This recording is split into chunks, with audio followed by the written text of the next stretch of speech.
Day to day news Bharat में मैं साक्षी चौहान आपका स्वागत करती हूं। Day to day news Bharat आपसे वादा करता है कि पूरी निष्पक्षता के साथ पत्रकारिता करेंगे।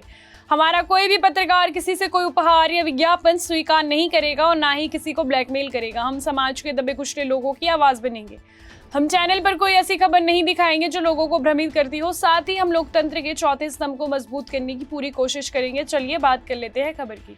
अर्की में हुए भीषण अग्निकांड के बाद लोक निर्माण एवं शहरी विकास मंत्री विक्रमादित्य सिंह ने घटनास्थल का दौरा किया और हालात जाने। इस दौरान उन्होंने प्रभावित परिवारों, स्थानीय व्यापारी और प्रशासन अधिकारियों से मुलाकात कर राहत एवं पुनर्वास कार्यों की जानकारी ली। मंत्री ने स्पष्ट कहा कि सरकार इस दर्दनाक हादसे को लेकर पूरी तरह से गंभीर है और किसी भी स्तर पर पीड़ितों को अकेला नहीं छोड़ा जाएगा। मंत्री विक्रमादित्य सिंह ने बताया कि अग्निकांड में जले हुए अवशेषों की सही पहचान के लिए डीएनए जांच करवाई जाए। आग की भयावहता इतनी अधिक थी कि एक ही व्यक्ति के कई अवशेष मिलने की आशंका है। ऐसे में वैज्ञानिक जांच से ही सटीक पहचान हो सकती है। इससे पीड़ित परिवारों को अपनों की पहचान और अंतिम संस्कार में मदद मिलेगी।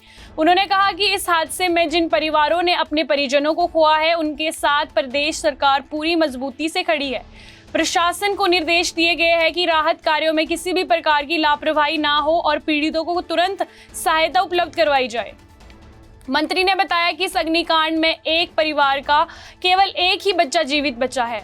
उस बच्चे की शिक्षा और भविष्य की पूरी जिम्मेदारी प्रदेश सरकार उठाएगी ताकि उसे आगे चलकर किसी भी प्रकार की परेशानी का सामना ना करना पड़े। व्यापारियों को हुए नुकसान पर मंत्री विक्रमादित्य सिंह ने कहा कि जिन दुकानदारों की दुकानें और सामान आग में जलकर नष्ट हो गई है, उन्हें तत्काल राहत राशि प्रदान की जा चुकी है। इसके साथ ही विस्तृत नुकसान का आकलन किया जा रहा है। इसके बाद उन्हें उचित मुआवजा दिया जाएगा। भविष्य में ऐसी घटनाओं से बचने के लिए मंत्री ने बताया कि अर्की जैसे पुराने बाजारों में फायर सेफ्टी व्यवस्था को मजबूत किया जाएगा। मंत्री विक्रमादित्य सिंह ने भरोसा दिलाया कि सरकार न केवल राहत और मुआवजे पर ध्यान दे रही है, बल्कि भविष्य में ऐसी घटना फिर से ना हो, इसको रोकने के लिए भी ठोस कदम उठा रही है। अलग अलग व्यापारी यहाँ पे अपना कार्य कर रहे हैं। तो मुझे बड़ा दुख है कि यहाँ पे 2 दिन पहले बड़ी भीषण आग लगी है और उसमें कई हमारे जो नेपाली समुदाय के नेपाली क्षेत्र के जो लोग हैं, तो यहाँ पे लेबर के रूप में प्रदेश में अपनी सेवाएं दे रहे थे, उनकी इसमें दुखद मृत्यु जो है वो हुई है। हमारे लिए बहुत दुख का विषय है और उसी का निरीक्षण करने के लिए आज मैं यहाँ पे उपस्थित हुआ हूँ और सरकार इसमें पूरी तरीके से संवेदनशील है। यहाँ के क्षेत्र के जो माननीय विधायक है वो भी यहाँ पे 2 दिन पहले आए थे और सभी सुविधाएं जो हमारा प्रशासन है, सरकार है, उनकी ओर से सभी प्रभावित लोगों को दी जा रही है। सबसे पहले तो दुख इस बात का है कि बहुत सारी जानें इसमें गई है और पूरा परिवार खत्म हो गया है। एक ही उसमें बच्चा उसमें रह गया है, तो उनको भी हम पूरा समर्थन और सहयोग उस बच्चे का करेंगे आगे शिक्षा के लिए। और साथ ही साथ जो इसमें और भी व्यापारी है अलग अलग इसी इलाके के, जिनके इसमें नुकसान जिनकी दुकानों को हुए हैं, उसमें भी हम जो अभी इमीडिएट सपोर्ट है वो तो दिया गया है, अगर और भी उनको क्या सपोर्ट उसमें दिया जा सकता है उसका पूरा आकलन जो है वो किया जाएगा अकॉर्डिंग टू द जो नुकसान हुआ है उसके तहत उस पर उनको पूरा समर्थन किया जाएगा। इसमें भी कोई दो राय नहीं है और भविष्य में ऐसी कोई चीज़ ना हो, इसके लिए प्रिवेंटिव मेजर्स लेने बहुत आवश्यक है।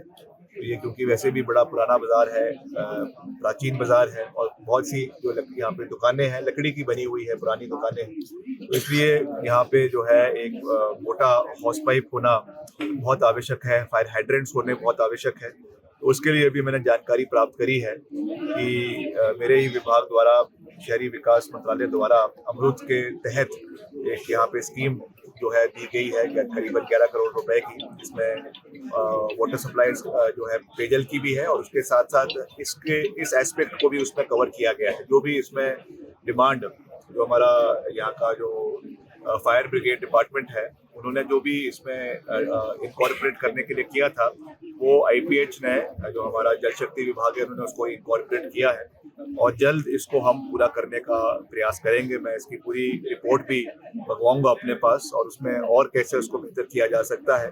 और ये केवल यहीं का ही विषय नहीं है, ये लगातार ऐसी आग प्रदेश के विभिन्न क्षेत्रों में लग रही है। अभी कुछ ही दिन पहले जो हमारा एक और ऐतिहासिक जुनगा का क्षेत्र है, तो मेरा तो नानका भी है, वहाँ पे जो वहाँ का ऐतिहासिक महल है उसके भी एक उसमें जो है भीषण आग लगी, तो वहाँ पे टैंकर समय में पहुँच गए, उसको बुझा लिया गया, वरना बहुत बड़ा नुकसान हो जाता। उसके कुछ दिन पहले बंजार में इस तरीके का हादसा हुआ, उसके पहले बंजार के ही दूसरे क्षेत्र में ऐसा हादसा हुआ, रोडू में ऐसा हादसा हुआ, खास करके जहाँ पे पुराने मकान हैं, लकड़ी के मकान हैं, और उसमें खास करके जहाँ पे घासड़ियाँ भी जगह जगह पे लोग रखते हैं। अभी तो क्योंकि बरसातें भी नहीं हो रही है, उसकी वजह से सारा में सूखा पड़ा हुआ है, सूखा घास है, तो उसकी वजह से भी कहीं ना कहीं छोटी सी एक मिस्टेक की वजह से बहुत बड़ा नुकसान हो जाता है। गांव का गांव पूरा जो है वो जल जाता है। तो ये हमारे लिए चिंता का विषय है, सरकार इसमें संवेदनशील है। शिमला से हमारे संवाददाता अनीश चौहान की रिपोर्ट। अभी के लिए फिलहाल इतना ही। देश दुनिया की तमाम खबरें जानने के लिए day to day news Bharat को देखते रहे, साथ ही हमारे चैनल को लाइक, शेयर और सब्सक्राइब करना ना भूलें। नमस्कार।